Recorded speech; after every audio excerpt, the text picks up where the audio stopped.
I like to make sure I'm watching closely. And we had an away from peak condition in GJ short last night, as you can see on this daily trade organizer. Let me open up the H1 chart so you can play along with me here. So we can see the days of rise into the peak formation, extreme angle and speed here for the vector that defined this top edge. And then once it started closing down below any material to the left, it then became relevant for possible away from peak considerations. Okay, we see this outside structure at the end of the day that we determined was spread widening by the dealers in the pre-market last night. And you can see how they're coming back to fill up into this zone flip area. So what I like to do with this pair specifically is I like to watch it on multiple time frames. I don't watch it on one time frame ever. Okay, so we did have actually a setup fire on the lower time frame. We'll start with the higher time frame because it's relevant. Okay, so we can see what happened. We pulled back through that zone flip and just busted right into it. So you really had to have the patience to be ready for them to come back up and reassert this peak formation. So when we use the word reassert, they're reasserting through a vector move, a false move, a speed move that's trying to get people committed into breakout longs. And I don't think you're going to find a dumber trade strategy out there in terms of what we're trading against. I know in Sun Tzu, The Art of War, there's a book where he talks about knowing your enemy so well and yourself so well that you win the battle before it even starts because of your knowledge. So you really need to know as a trader, trading a beat the market maker method, which is essentially leveraging the idea that the market is manipulated. You need to know it's manipulated, but more than that, you need to know where the dumbest strategies are. I say the word dumbest, it's people, it's human life out there, so I don't want to degrade that, but you get what I mean here. You want to find the dumbest strategies where the most people get sucked in and end up having false hopes, and then the dealers whip it right back away from them. And there is no, I would consider, there's no strategy that's more appealing to a brand new trader who's ready to actually get smoked in the market than a breakout strategy.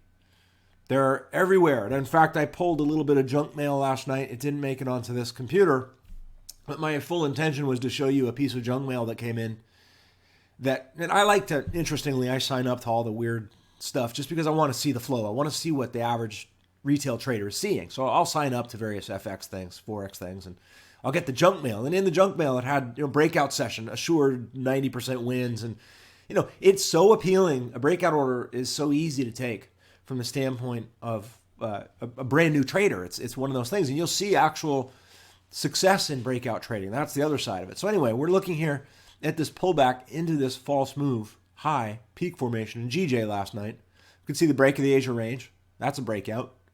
Pullback, right? Then we see the break of the 50 price line, which is the mid figure, right? It's 141.50, right? That's bringing in breakout traders.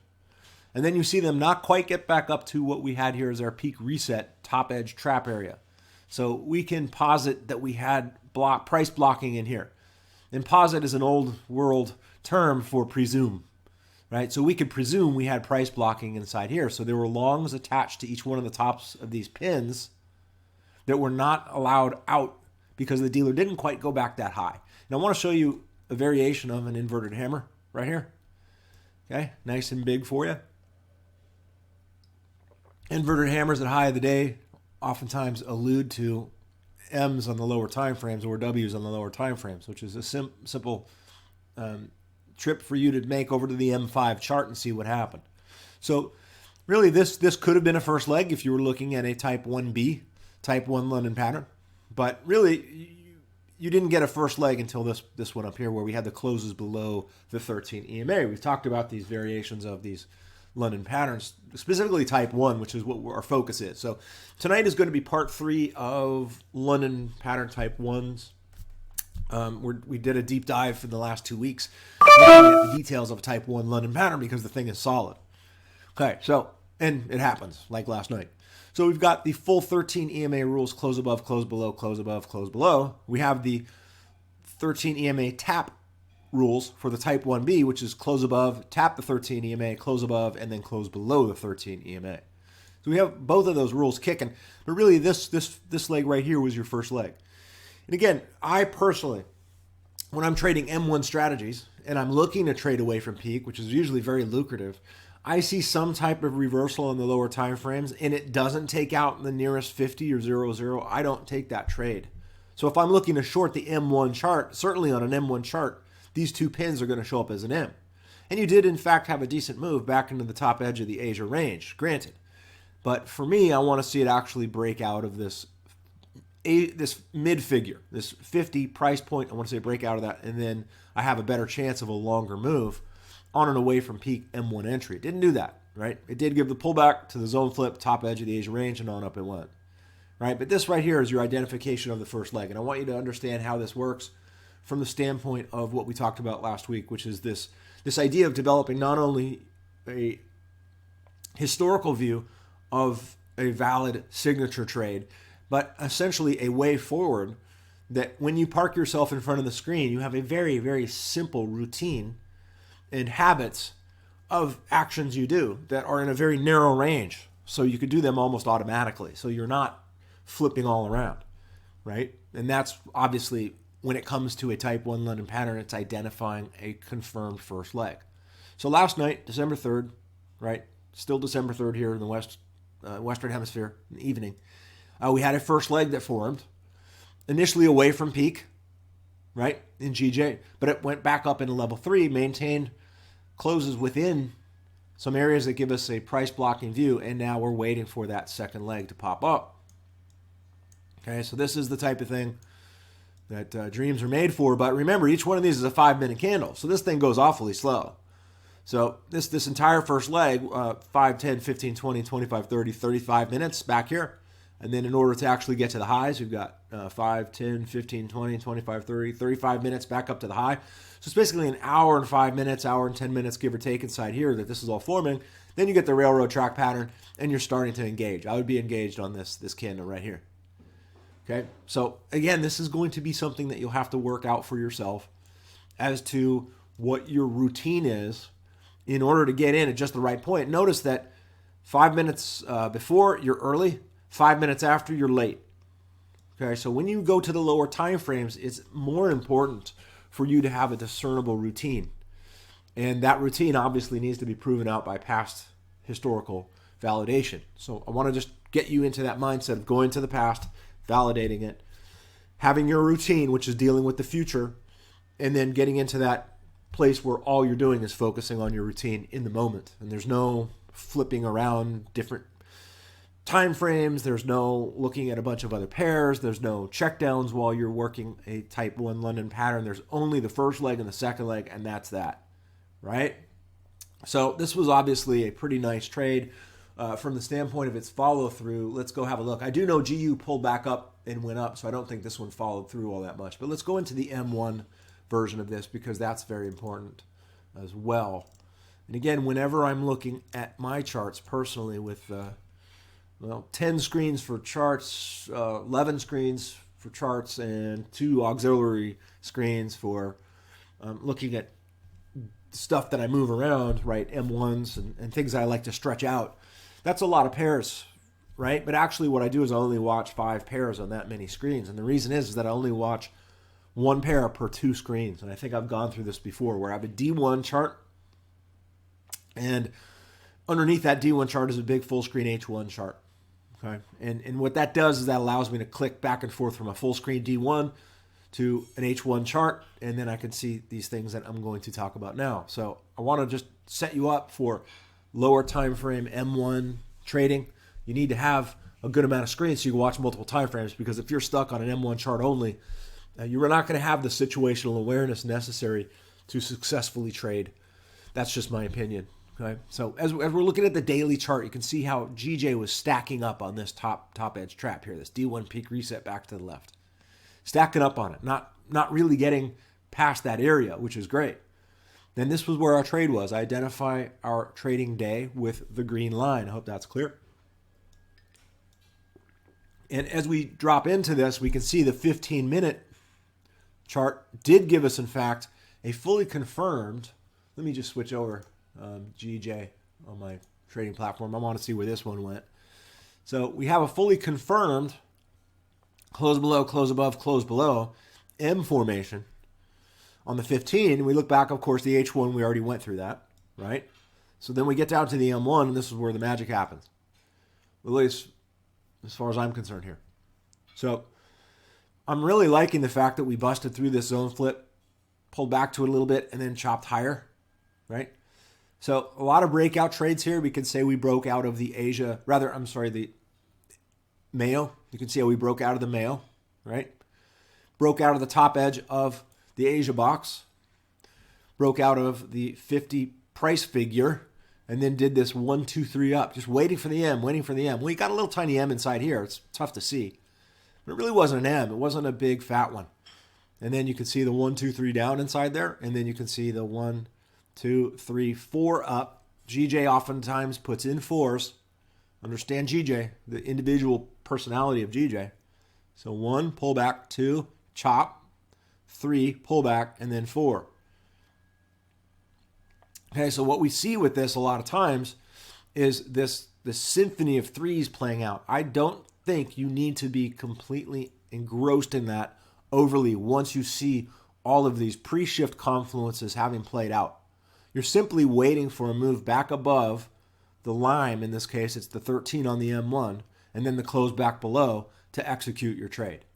It's really not a complicated thing here that we're talking about. So I want you to just understand how this works out. I'm not nano counting inside here to validate this second leg, right? I'm more on the higher time frame looking at this volume recapture. They're grabbing the long volume yet again on anybody that was stopped out on this move. This is essentially a kill shot, but it's in level 3, so technically it's part of a primary shift.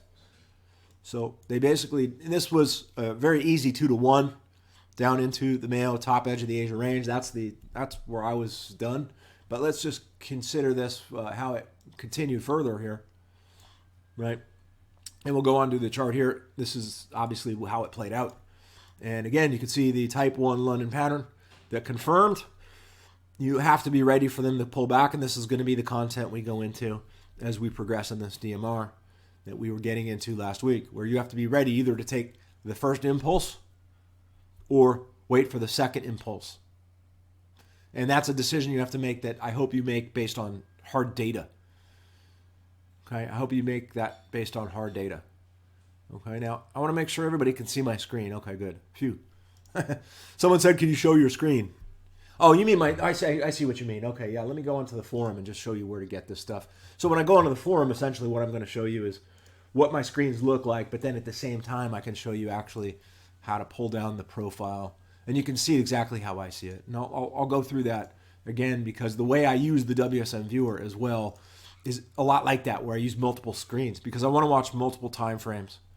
And to me, that's just it's the best indicator is another time frame. I mean, there's no such thing as an indicator that can touch that, as far as I'm concerned, personally speaking. All right, so MT4 profiles 2019. Let me just pop that in there for you. I know that's Lorjun was asking about that, so let me just tap that into there for everybody. Send all. Okay, so in we go. Let's just have a look at these screens. It's really not complicated at all, but I do want to give you an idea of how I set my screens up because it is actually very, very important going forward if you are going to expand your horizons in this business. It's something very interesting here. Okay, so this is how I have it. So this would be one screen. 1920 by 1080. This would be another screen, 1920 by 1080. This is another screen, 1920 by 1080. Another 1920 by 1080. And just count 1, 2, 3, 4, 5 of these units. So that's what I have across from left to right.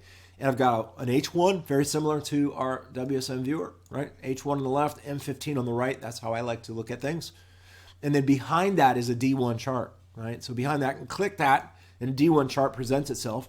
And then I can click these H1 and M15 and present those too. So it's a quick way to get around that. And then I've got the full screen M1 chart down below. So I can watch the 15, can watch the H1, can watch the M1, all of them together on the same pair. So this is one pair. And what I've added to this is the way this D1 chart is slightly tucked behind these H1 and M15 screens. I do the same thing with the M1 down here. I tuck a 5-minute behind there. So really it's an overlap. So I leave a little bit of room on this top edge to overlap the 5-minute chart and then the M1 chart down here below. So 2 screen minimum per pair is, I think, the safe way to trade M1 setups. Okay? because you're never really trading an M1 setup. You're trading a higher time frame setup, and you're entering on the M1. So you can come down and load this right here. Wow, looks like a popular little download there, but you want to load this, and you get this profile. You get all the indicators that line up for that. Okay, so I want to make sure I showed you that. Okay, so last week we talked about this. In fact, we were using GJ as our little guinea pig here, where we were talking about you need to decide ahead of time, not on the edge of price, if you're going to be the type of trader that takes this first impulse or the type of trader that takes the second impulse. And that's a question of time, duration, how long you want to be in front of the screens. Do you want to be up all night to do this? If you live in Europe, you're pretty blessed. If you live in Australia, you're completely stoked, as they would say down below. Because the afternoon, it's like 3 or 4 in the afternoon, you take your London pattern, maybe you make some dinner, and then by the evening, 7, 8, 9 o'clock, you've got to move down into tea time. So there are various scenarios based on where you are on the globe to make this doable, right? Do you take the first impulse, weather the pullback for hours, or do you take the second impulse and be able to hang in this pullback? So you understand this. I hope that idea is really, really clear. Because as you develop your signature trade, and we're talking about the Type 1 London pattern exclusively right now, it's very important for us to unwrap this signature trade because, well, anybody that I know that's gone back on the higher time frames, I don't want to say necessarily the higher time frames, but the H1 and the M15, even with just the M15, anybody that's gone back in any of the major pairs, and they've gone through and they've chosen take profit that day, Type 1 London pattern gave me a stop out this day, I got another take profit this day. Anybody that's done this, right, that's gone back and actually stenciled in these, find that Type 1 London patterns on the 15-minute chart usually plays out to somewhere in the 70s or 80% of the hit rate. So that's even without looking at H1 confluences, D1 trends, all this kind of stuff. So I've been blessed on this side to have sent you guys into this algo historical thing. And I know some of you are going deep into it, and I know you're pulling a lot of data out of the process. But what I found was I got tons of Skypes. Hey, Jim, I went back on EU for 2 years, and I looked at Type 1 London patterns on the 15-minute chart with nothing else, and I got an 81% hit rate. Another student will type in, slightly different. I got a 79% hit rate. So these Type 1 London patterns on the 15-minute chart are pretty darn powerful just as they are. But it's hours and hours and hours to let these suckers play out, right? I mean, it's not immediate gratification by any stretch. For instance, let's look at an entry on this 15-minute. All right, you're going to get about 20 pips, which is quite nice. You're in your region of under 100 pips ADR. So under 100 pips ADR, the starter rule, the entry-level rule, the people that are probably trading prematurely with live money, which everybody started doing that, of course. That take profit trading rules, under 100 pips, you look for plus 20. Over 100 pips ADR, you look for plus 30 in terms of your TP. So you got lucky on this one with a plus 20 on the first impulse. But typically speaking, it's GJ though, right? So interesting that GJ is under 100 pips ADR right now, but we can validate that all the pairs are thinning down for the holidays, which is definitely what happens. But this is a case where you were lucky. You got out at plus 20, maybe 19 or something, depending on the spread in your broker, right? In order to get the plus 30, 40, 50, you had to hold for this whole thing, right? Into tea time, no less. So you're able to grab about 43 down into day open price on a perfect Type 1 London pattern, away from peak, but also away from reasserting the peak. So it was AFP at the beginning of the day, but then it turned into a level 3 move, which everybody should have been on this. There's no reason not to. The 5-minute played out gorgeous, gorgeous, gorgeous, gorgeous, right? So 5-minute, we talked about that. And now, again, one of our concepts that we brought out last week, it's basically something I talked about in 2017 at great length, was this idea of monitoring the pullback. So let's say you're one of the traders that does have the time. I know Noma does this sometimes, where you have the time to get this big, long stretch into the second impulse. Well, then you want to watch the 618, but you don't want to be religious. You don't want to be a fundamentalist about it, right? You don't want to be, if it takes out the 618, I'm out of my short position. Okay, so we're looking at a 5-minute entry here. We're looking at a 5-minute chart. Let's say, for instance, you got in on this reversal, which I say in this case, I would have suggested you do that, right? Get in here. Don't wait for the move below the line, below the catch-up. It's just basically, it's on its way down. It's doing its thing, okay? So when it comes to let me just pull up my 5-minute template here. I want to show you something. about the faster EMAs. So when you load the pre-market materials, inside the pre-market materials are extra templates for you. And there's one here called the M5 Adjusted 1918 EMAs. Okay, these are floor trader EMAs specifically for the 5-minute chart that the floor traders use to help themselves stay in trades, but they're not perfect as you can see here. But this one actually didn't close it below it either, but it illustrates what we're talking about here. So from my standpoint, that's an entry, right? I'm not waiting around because I want to make sure that if I'm trading a 5-minute M here, I want to make sure my stop loss is nice and tight. And even that's a 17 pip stop. So it's a big move, right? So large move. Okay. So let's talk about this fib trailing idea. And it's in a lesson, it's in 2 lessons in 2017. If you go back into my queue of videos, it's there. And Jesse pointed out there was like March of 2017, something like that. There were 2 lessons, Fibo trailing 1 and 2. Okay, I talked about this last week as well. So Edgar, if you want to go into last week's DMR, I've got slides. We'll cover this. We'll recover this. How about that? I have it. So anyhow, so we're talking about holding the 618 pullback here. Okay, so what I do, I split my fibs into a much different game than the typical fibs are. I take off my zeros, I take off my 100s, I take off the 236, I take off the 782, I take off the 50 and all the extensions. That's garbage. And I have a 382 and a 618, but notice they're fractals, right? So it doesn't matter which way I'm looking at this thing, it's the correct pullback. That's the place to start.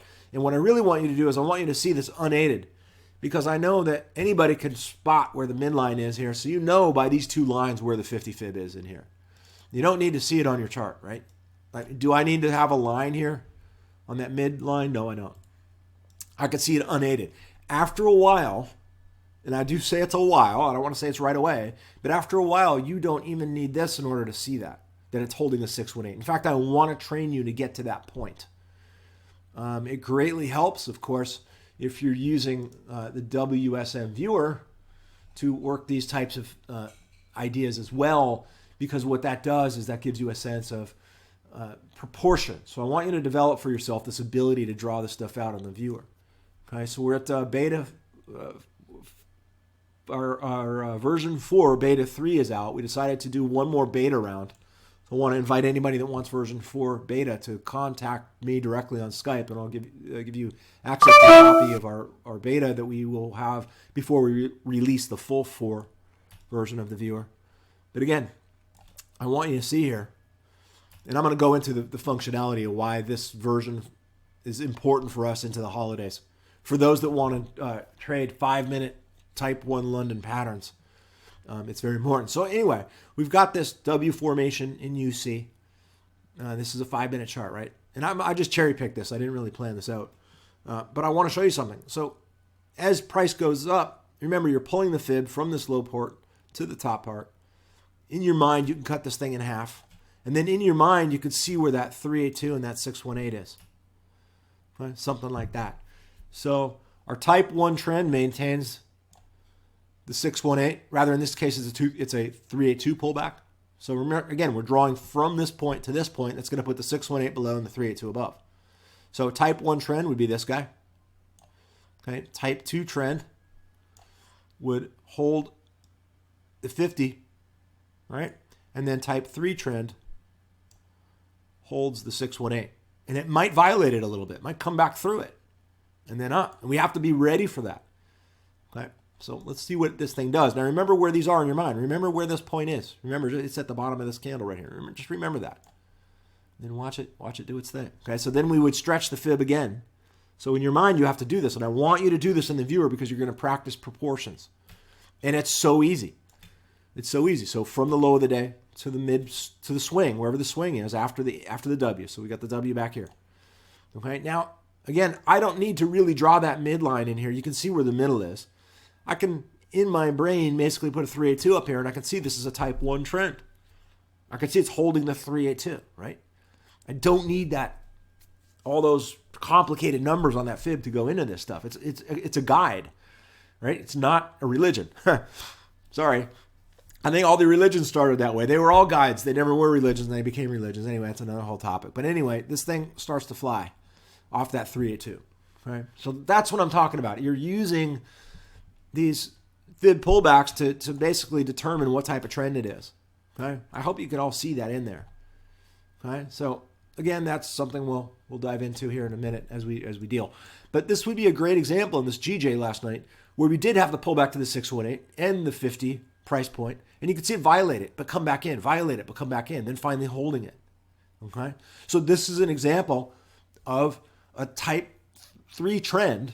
Right, it came all the way back. It didn't do a type 1 trend where it kept running, but it's still valid. That means that this peak up here of the day is still valid towards the downside. Now, you're going to allow it to violate the 618 a bit. And this is where all fib retracement traders go. They grumble and moan and do their fetching and all that. But this is not about using the fib for precision pullbacks. It's about using it as a general guide. You have to understand that when you do the actual work and you go back into all your setups, right? And I suggest you do this after you populate your London patterns, whatever they are, 15-minute. Those are easy to do. They don't take all that long. 5-minute London patterns is going to take you a couple weeks to do a year worth of them. But when you go back and do that, then go back and revisit those and see how they did in this type of fib trailing structure. And you're going to find a lot of times they do violate the 618, but then eventually in all their beautiful glory, you can see that the 918 EMA crossed down here and it stays crossed below. So again, we pull in these 918 EMAs that are floor trader basic trend validation tools, but by no means are they something that's infallible. You can see the 918 crossed up here. So this, if you put crossover arrows on this particular EMA set, you'll drive yourself nuts. You'll have arrows all over your screen. Don't do it. Keep them as they are. Fade them back. Keep the M15, 13 EMA. I like to see that. And then just let them flow. And you'll see that a lot of times they do have nice context once the trend develops. Okay? And then they spread out at the end of the move. And then, of course, into day open price for the reversal back up for GJ. Right? So that was a nice reversal. We were able to perhaps capitalize on a little tea time trade down there. I think GJ is a worthy pair for that. So we need to add some screens to, rather not some screens, we need to add some markups to our little friend there. So let's pull this up again and let's go down inside there. I guess I was on the MT4 to begin with here. So yeah, tea time trade, extraordinaire, perfect. Michael Lapinetta, if you're here, brother, I hope you took this one. That's just screaming London tea time right there. See the W? See it breaking? Open of the day, 0-0 figure. Yesterday's low of the day. Little W in there. And then again, you can park your fib on this thing and watch it travel. Okay? So type 1 trend pullback. As it rises, you're watching it. You're watching it. Another pullback couldn't get to the 382. Here's a pullback to the 382. Right? Type 1 trend still getting up there. Up into the catch-up, you would think about possibly taking profit up here. And now you start to see the trend dipping. Still a type 1. It's almost a type 2. Almost back to the 50. I'd have a 50 fib in here too. You should see that in your brain. You don't need to do that otherwise. So if you all want to take a picture of this fib, that's the way I do it. Get rid of the descriptions. Ditch them. All right, come down and remove the 50, remove the 236, remove all the extensions. All right, that's the type of stuff that this is not. All right, don't want to diss it, but at the same time, well, I hope you're watching trap volume and the way the game is really played when you're doing that stuff. Because if you're just trading extensions and you don't understand trap volume, well, good luck to you. Anyway, so I'd be thinking about taking profit near that catch-up on the 15, right? So just generally speaking, I've talked about that in New York trade, and there are a lot of sessions that you can go back into and see. But if you were remember, in tea time trades, I try to get you in as low as possible to the day. So we're going 1, 2, 3, 4, 5, 6, 7, 8, 9, 10, about 11 minutes down here to engage. I get your stop below this higher time frame trap area, which is what? A zone flip back to the left. That's already been violated once, right? So if you have multiple screens, you can instantly go back and see, oh, it's a zone flip to the left. So try to get my stop on the other side of that. What does that mean? That means that I want to get in as low as possible for a tight stop. And if I got in on the bottom of this edge, wherever it is, it's not a confirmed entry. You're a confirmation of the pre-shift confluences, not the post-shift when you're doing this type of trading. And then you got a nice move about 20 up into the catch-up. But if you did want to hold through this type 1 trend, you got the solid move of the catch-up. And you can see just diminishing returns over the day.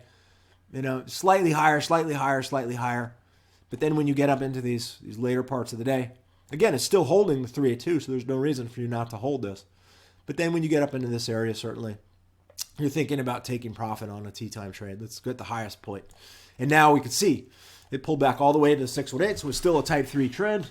This late in the day, I do not want you anywhere near a Forex terminal, generally speaking, especially if you're up 20 or 25 pips. So pull back to the 618 and then it bounced. Okay, so again, we're not talking about fib retracements here. We're talking about a guide in order to help you hold on to your trades. And anybody that, this is the kind of question I want to dissuade people from asking. This is fun. I like to bust people's chops this way. I do appreciate this. I do appreciate this. But don't ask this question. So, Jim, can I ask you a question about the levels? No. I don't want you to ask if you could ask a question. You can always ask a question about the levels. You can always ask any question you want. You do not need permission from me to ask a question. Okay, so ask your question about GJ levels. Absolutely. That gives me a little chance to refill my coffee cup here because I am just waking up. You can hear I'm kind of a little stuffy head. It's all right. Shake the sleep off me. And what is T? Thank you so much. Okay, that's a nice one. TYSM. I like that. Okay, so as Chris is typing in his question about levels, let's just assemble ourselves here for the next section here that we're going to go into. We have a lot of material to cover tonight, as always. Okay, here's his question. Let's just review it together, shall we? I like to be a little more interactive with questions. I go a little fast, and I'm Jim. What can you say? Okay, great. Let's do this together. All right, so we'll all right, let me just leave. I probably read it. I read quick, so I don't want people to think that I'm Superman reading this stuff. So let's go here, and then let's put this back. Okay, so you can see what he says here. I don't see level 3 on the H1 chart. Can you please help me see? I count level 2 on H1. All right, let's do it. All right, now I want to just, let's go into a fresh chart. Let's take everything off of it. We'll go to one of these guys. Okay, so I'm taking this thing apart to show levels to Chris here. And again, when we're talking about levels, we're talking about the basic market maker cycle, okay, which is this guy right here. And then we're going to just, let's do a little paint document here to keep things all tidy. Okay, let's paste Chris there. And then let's grab our market maker cycle that's relevant here. And then let's paste that onto our little paint document, and we'll swim off into the sunset together here in our luxury charter yacht. And let's just bring this closer. I've got these Windows Paint thingies set up to do big fat M1 markup, so I have to clean it up. Okay, there we go. So now we have a small little guy that we can incorporate into our discussion here that's very necessary. Okay.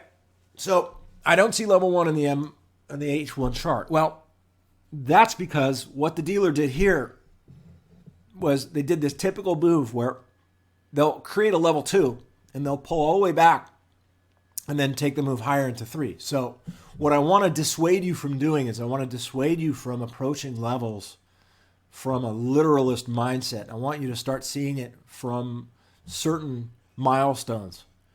The biggest milestone I look for that a level 3 has come into place is something that Steve got us doing after he had a bunch of students actually go back and validate this.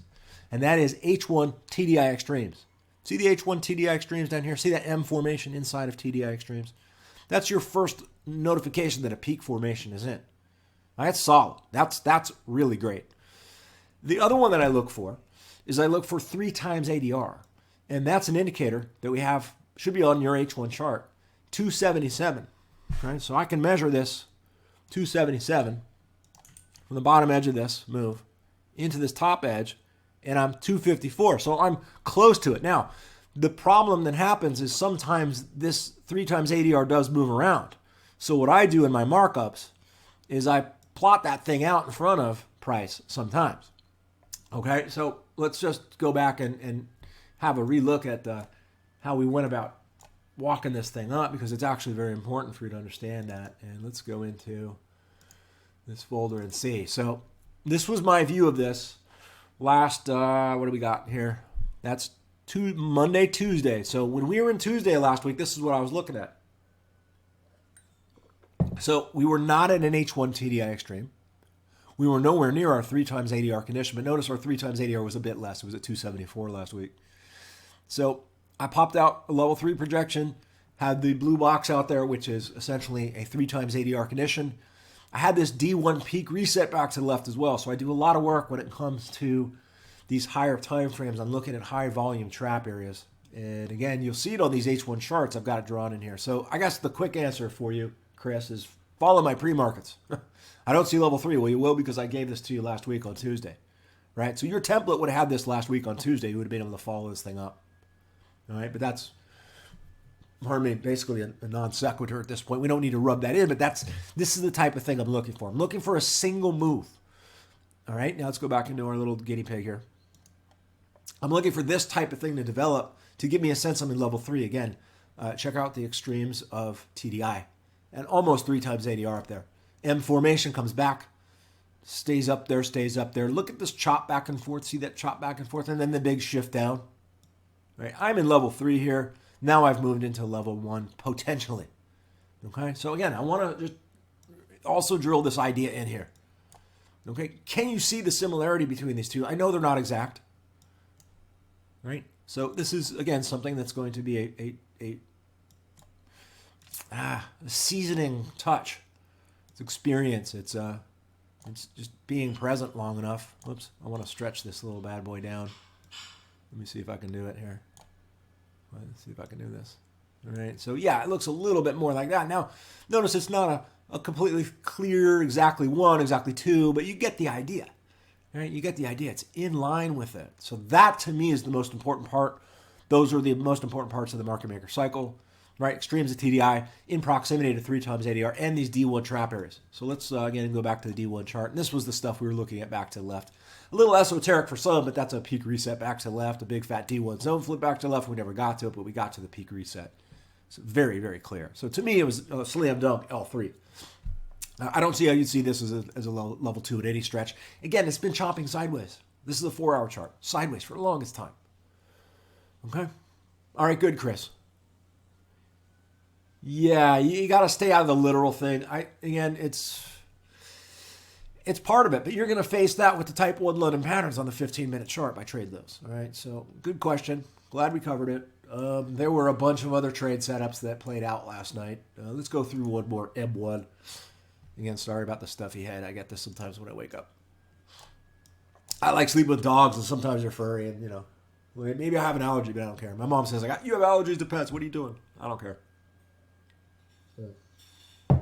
Anyway, we'll shake that off. All right, so USD CAD, we were looking for longs. Interestingly enough, we had a break that threw this down into many trap areas. Here we can see break of 0-0, break of the Asia range, break of male. Thinking about dog hair. Break of the blueberry, right? So there's an M1 trade to dream about in USD CAD last night. Absolutely awesome, right? Had to wait for it, right? And then the 618 pullback. And I know this thing ran a little further. So anyway, we'll get to that. We have a lot to cover tonight still. All right. Yeah, you're very welcome, Chris. I'm glad we were able to cover that. All right, let's transit over into another area. I want to just take a little left-hand turn here. And I'm doing this for all the folks in our group that might be told in sideways language or in some cases, for lack of a better word, interfered with by loved ones, people close to you, relatives. It was Thanksgiving after all, and we know the great American pastime is to argue over the dinner table, and that includes all religions and all ethnicities. It's not just, we all have that. Anyway.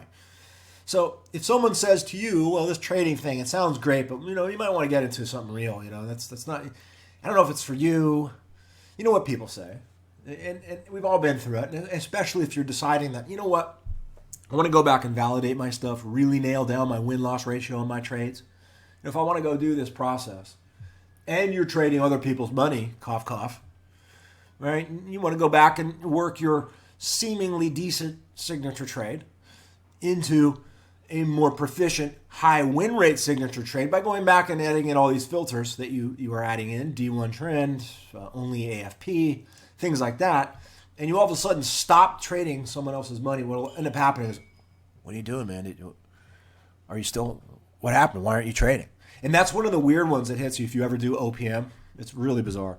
When you decide to take a break to study and to go back and revalidate things, and I do it all the time as a trader. I take chops of time. I'll go for 3 months trading and stop. I'll go 6 months and stop. I've seen a lot of people that are really good at trading do that. Where you want to research something, you say, okay, it's okay. I don't need the capital right now. I have enough saved. I can do it. I'm going to go back and figure something out. It might take months of offline time to do that. Well, we say that homework is where you start in this business. So you're going to do offline to begin with. But even when you're a proficient trader, there are going to be times where you jump back and you do this. If you're trading someone else's money and they see you stop for 6 months, they're going to say, hey man, why aren't you trading? And you're going to get in that. It's going to trigger you. All right. Now, if you get that in, are you really sure about this trading thing? I mean, it might not really be for you. Is it really real? It's not really a business, is it? So if you get that type of stuff, this next 10 minutes of finger-pointing lecturing is for you. And yes, I'm waving my finger here as I get into this because this is so vital for you, for your loved ones, for your family, that what we're doing here is we're counteracting the forces that are happening in this general economy right now. And let's just break it down. I want to just shake out that idea of, oh, it's this strange esoteric trading thing that you're doing because, why don't you get a real job? You don't get your 9 to 5. Do your tried and true stuff, right? Okay. So let's talk about where this bubble is going. So before I get into all this stuff, let's talk about the chart you see in front of you. All right. Non-financial corporate debt as percent of GDP. Okay. So what is that? Non-financial corporate debt this is obviously loans and credit into the business place, into the marketplace. We could see at some point in time these things all turn around. So we're looking at a turnaround at some point. We just don't know where it is.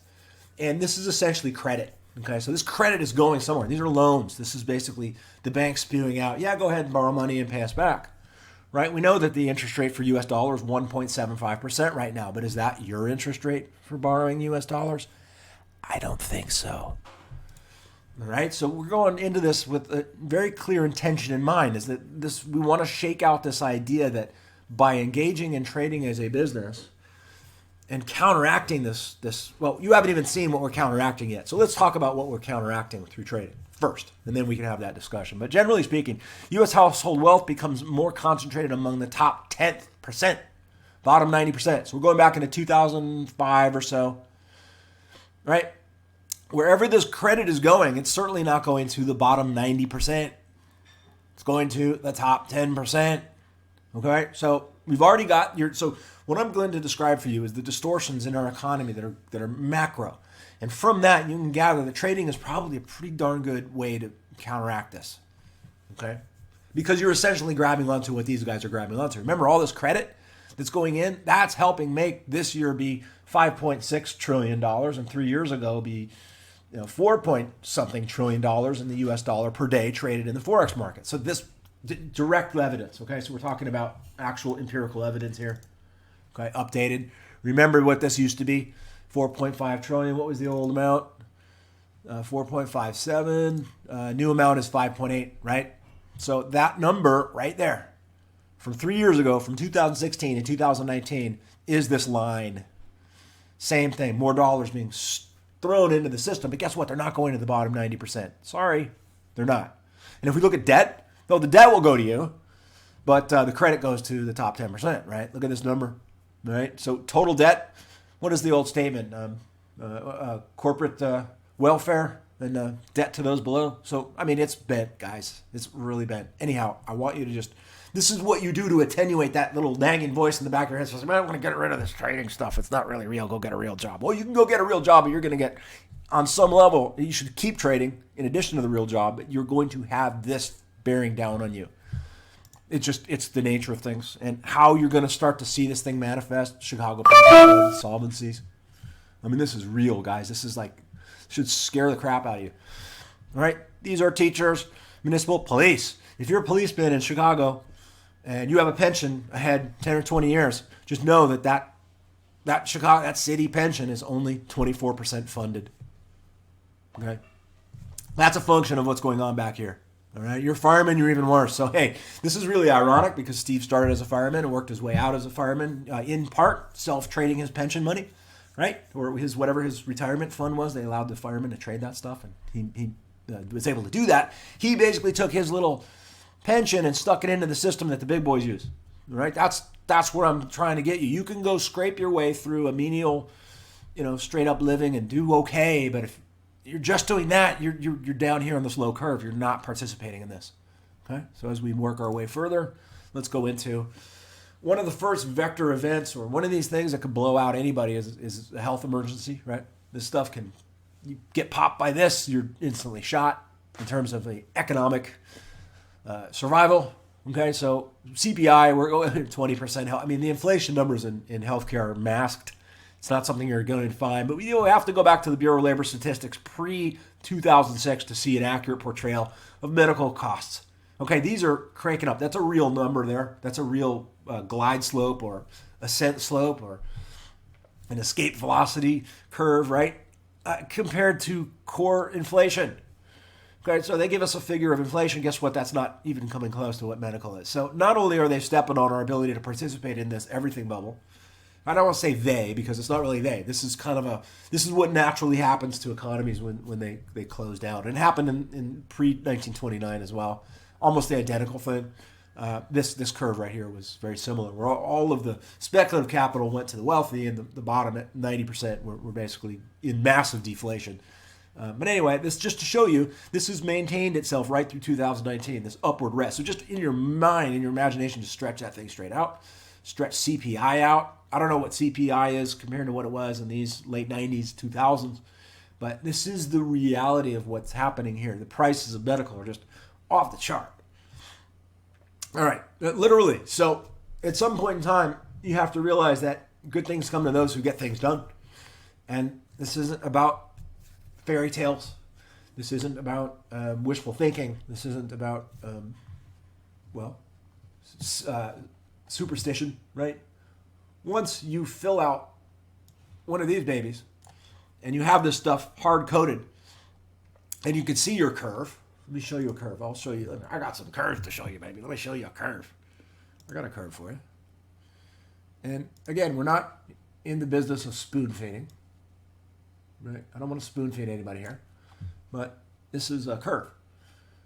I know that's a solid trade over a year. Wins and losses. January is a little rough. Let's talk about January because our liquidity does sometimes get a little low, right? So a little bit of a pullback at the beginning of January here. So this is quarter 1, quarter 2, quarter 3, quarter 4. All right, so it takes a little bit. For January, you may want to think, I don't know. I need to validate this further, another year or two of data. Kind of thinking January might not be the best, but it starts to pick up February, March. April's great. May was flat. Walk away in May, right? June, nice. July, nice. August, okay. We have the holiday in August sometimes. September, nice. October, nice. November, beautiful. Right? So when you do the data and you go about analyzing it this way, and yes, we do have January, February, March, right? That's your first quarter. We have this in these sheets for you, right? I don't know if you saw that. So my question for myself in the next pair that I run through here is, am I going to see the same thing in January? Am I going to see the same thing in August? Right? I want to check those things out. Okay, so quick jump off of our core topic, but I wanted to show you my curves, baby. I want to show you this was a demo. This was not real. I just was showing folks that. But anyway, so what we're talking about here is a way to ameliorate some of this. So let's get down into specifics about what it is. Okay, it's this idea that the liquidity, the flow of fresh, brand new printed U.S. dollars are not going to the bottom 90%. They're going to the top 10%. We want to get you participating in that world. And of course, you're not going to be able to just walk in through an office and say, hey, dude, you're in the top 10%. I want to work for you. I want a job. Thanks. It can happen. You have to figure out a way to do that. You have to kind of scrap it. Right? You have to get scrappy. Good things come to those who get stuff done. Right? You have to get in this. So we're talking about a way to get in it. So proof. Let's talk about proof. We raise our cocktail glass. Clink. Have a cheer. And this is the simple proof of it, guys and gals. And this is why I want to dissuade you from being influenced by that member of the family that says, maybe this trading stuff isn't for you. Okay? All these banks, what is the interest rate they have? Right? They can borrow U.S. dollars. Goldman, Morgan Stanley, Citi, J.P. Morgan, Wells, Bank of America. They borrow dollars at 1.75%. The little tiny coupon on top of that. You know what I mean. They can obviously lower that and raise that in terms of the refi markets and all that stuff. They can figure. Anyway, that's generally their interest rate, right? Okay, average individual interest rate. Does anybody want to type in what they think the average individual, and we're talking about USA only. This, of course, applies to the entire world, but you can use the guide in USA to basically understand how pretty much any other country might be actually worse in this regard, right? So anybody guess what the average interest rate is for an individual right now? Anybody? It's a staggering question. And I just want to see what people think. You say to yourself, wow, I got that 3% credit card, but yeah, that 3% credit card, what happens in a year? Oh, right, it reverts back to what? Did you read the fine print? I hope you read the fine print on your credit card agreement. Starts out at 0%. I got 0% on mine. Well, in 14 months, what does it turn into? Oh, right. It's no longer 14%. Or it's no longer 0%, right? Yeah. I scare you guys. You're pretty darn close. What's up, Jesse? 17%. So 10 plus is correct, but you're talking 17%. So banks get loans at 1.75. Individuals, this bottom 90%, get loans at 17. That's the average, because a lot of times people get at a zero interest rate credit card. What do? You take all your debt, you put all that zero interest, you slowly pay it off, or maybe you don't.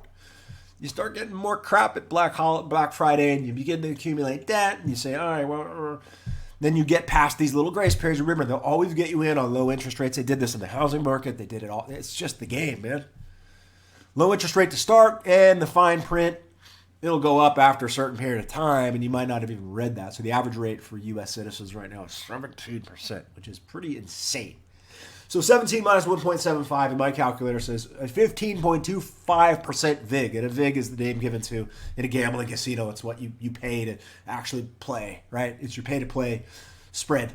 So it's a pretty sizable spread. Can we see how this dynamic is actually functionally happening in our economy right now? It does not even take into consideration this insane game being played in the medical business, which is essentially controlled racketeering monopolies. Sorry, my opinion. I wasn't authorized to say that. That's not a beat the market maker statement. That's just my opinion. It's monopolies, right? Anyhow, so we'll get away from that one. That's a whole other beast, but you want to tame that thing as well. So whatever you can do to not get, well, I'll just leave that one, you know my feelings about this stuff. Anyway, 17% minus 1.75. We want to level that out. That's our objective here. And that's what this method does. And that's what trading does.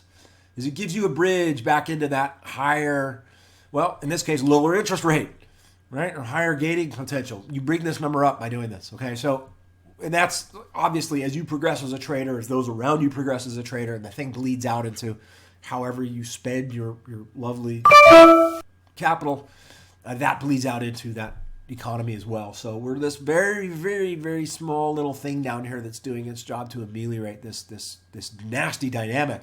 But again, we can't blame people at the top for this. It's really not a function of that. It's just the way disintermediation happens. Because of a free economy, the middleman is always stripped out.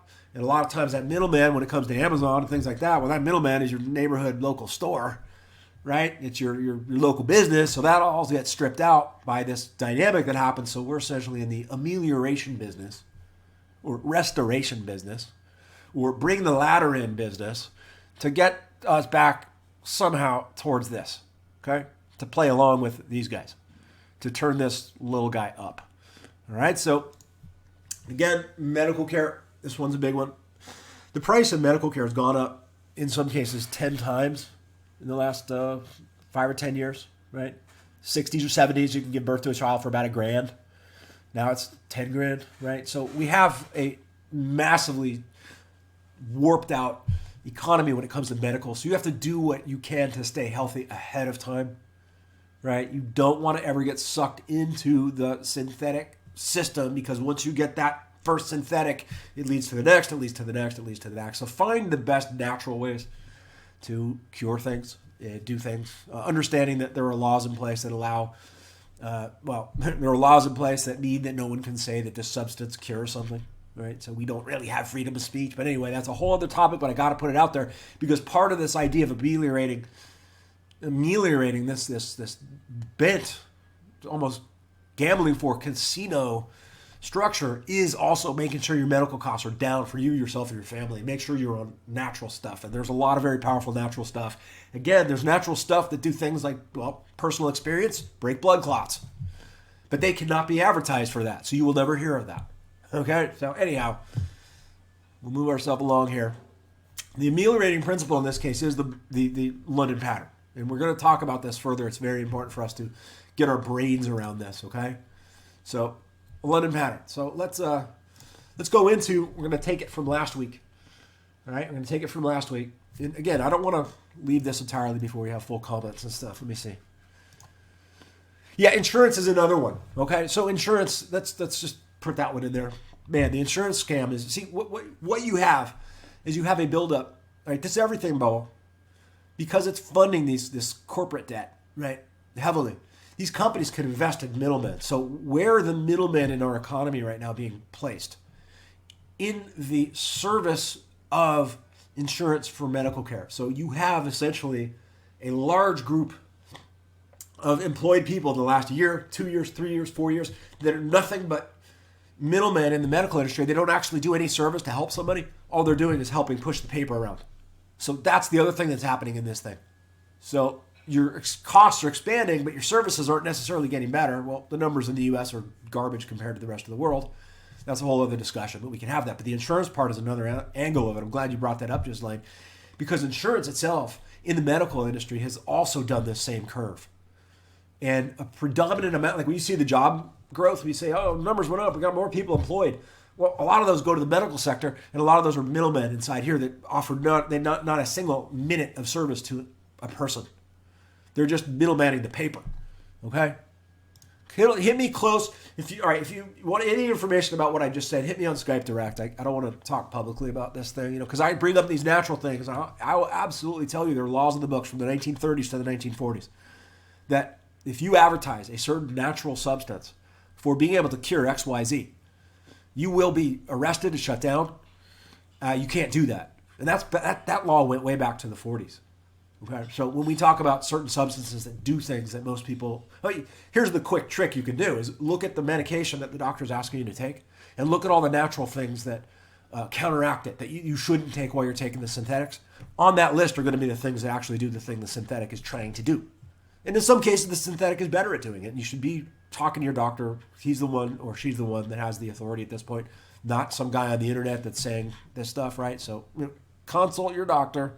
Do that stuff. Don't be, you need to face things with a healthcare professional. But more healthcare professionals are starting to learn there are other ways to skin the cat. And one of these things was the non-synthetic varieties of things that do the same thing the synthetics do. Get into that world. Hit me direct on Skype for that info. I'm not going to jam it out here. It's too risky. All right? And again, it's between you and your doctor ultimately. Okay, so let's go back to how we're going to fix this besides trying to stay out of the medical loop, because when you get into synthetics, a lot of times you have side effects from the synthetics that are cumulative. It might be 10 or 20 years around something. Sad to say. It'll damage it. And they know it, and they'll say it. And the numbers are there anyway. So try to get non-synthetic as best as you can. That's going to help this figure as well. All right, London patterns. We began in this section here last week having taken this away from peak. You can see the inverted hammer, the level 1 condition, right? Extremes at TDI, the 1, 2, 3 up, AFP next day, a non-5200 cross, of course. And we were talking about taking this structure. We got the third leg, pull back. And we brought up this fib thing. And I left this in here because who was it? Was it Chris that was asking me about this, about the fibs? Who was asking me about this, what these fib levels? It was Edgar. Okay, so Edgar, this is for you, just a replay. All right, your fib is going to come up like that. Okay, so what we want to do is ditch the 0, ditch the 100, ditch the 50, and then ditch these numbers because we can just put that in there. But you can train yourself to see this. So fib pullback again, Looks about like that. Okay, 618, park the stop loss above, right? Move it down from the high of the day, start to limit your risk. Again, this is a trader who's specifically trading the second impulse, not the first impulse. We did a whole session last week about that.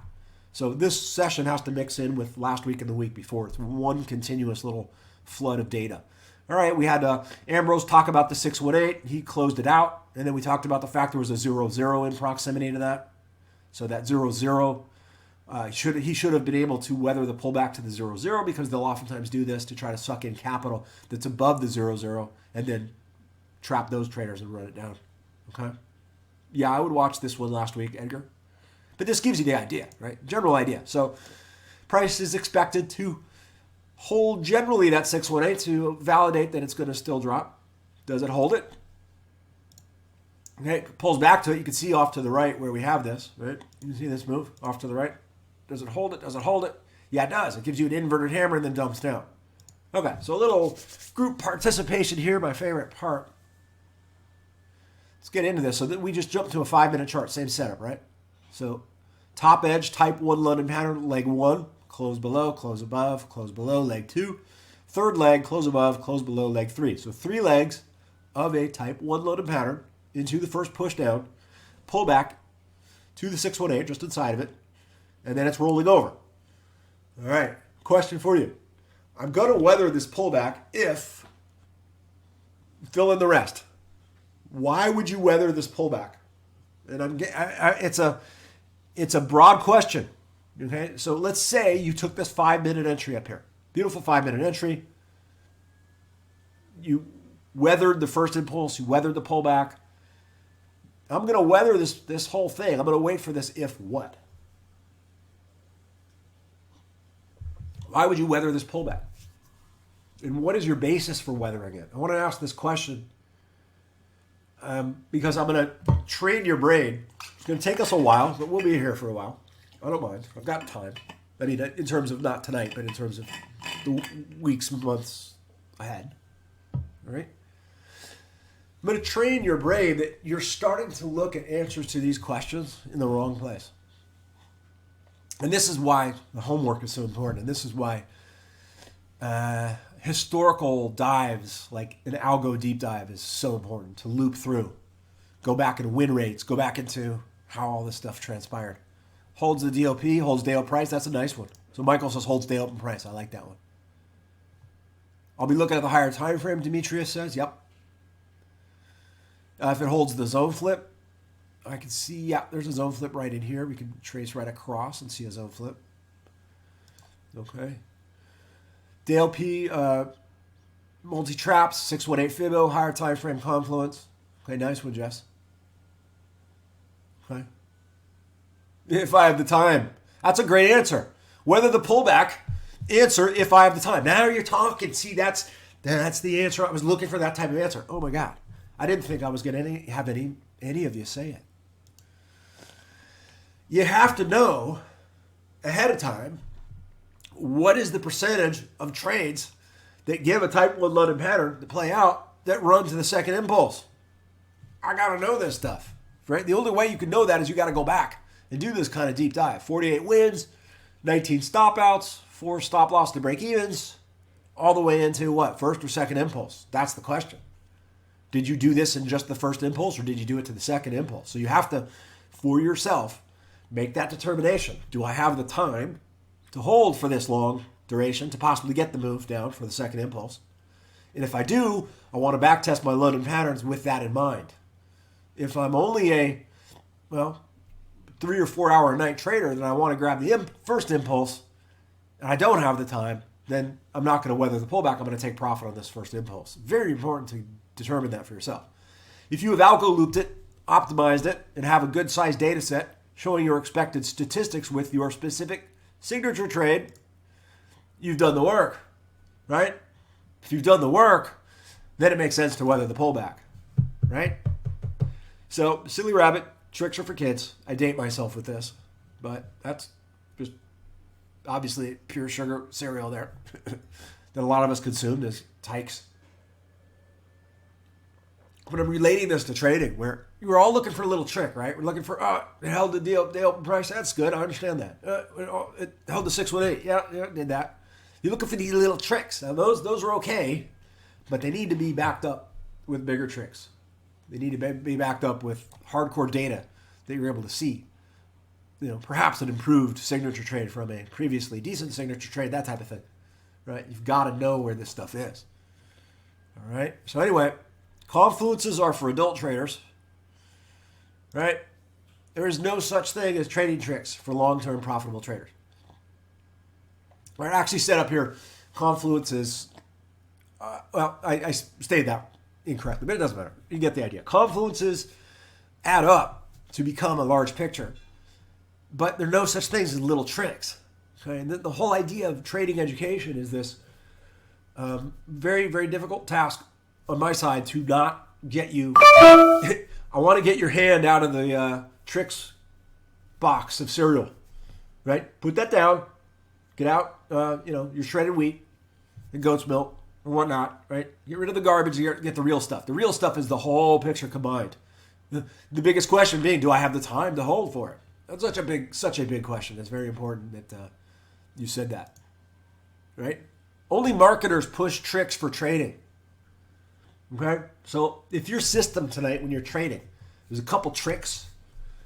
I got news for you. It's gonna be tough to get a curve like this. It's gonna be tough. You could do it, and I know there's people do it here. They're able to do it for a couple months, a year or so. I know one of my good buddies traded AFP only, but unfortunately I didn't have this scaled waterline matrix ready for that individual when he did that amount of trading, up to 100 grand and back to 5. Okay, so the tricks will last only so long, right? Revenge trading, on the other hand, is constantly, we should be on the constant lookout for a revenge trade, but revenge trading, on the other hand, is constantly on the lookout for the next trick to get it all back. Okay, the chimp in your head, and that's a lot like that credit card at 0%. Hey man, or it's 0% now. I don't care that in 14 months it cranks.